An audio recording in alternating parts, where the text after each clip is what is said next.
Bien voilà, je profite de vacances au sport d'hiver et d'un temps pourri pour m'adonner au choix du ski de fond.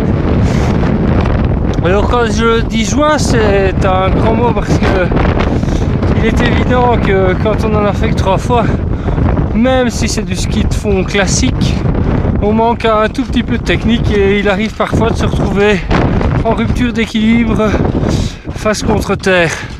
Ceci étant, c'est tout à fait un sport très agréable et très complémentaire à la course à pied, et je ne doute pas que quand on emploie les bâtons avec une certaine dextérité et qu'on commence à faire un peu d'intervalle, cela augmente le coffre d'une façon phénoménale, et à en faire un petit peu on comprend très vite pourquoi les fondeurs ont une VMA mais encore un peu plus élevée que les bons coureurs à pied, puisque il n'est pas rare de voir un skieur de fond être à, enfin si c'est assez rare quand même, mais au niveau des compétiteurs être à 95 millimoles donc de consommation d'oxygène, ce qui est quand même assez phénoménal. Alors comme vous le voyez, il n'est pas facile non plus de tenir une petite caméra et de se laisser glisser, donc je prends certains risques.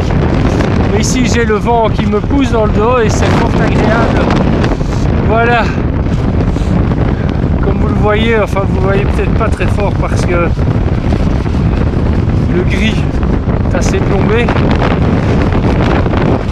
Il y a peut-être devant moi un autre skieur de fond qui lui fait du skating et qui m'a déposé il y a à peine quelques minutes. Voilà.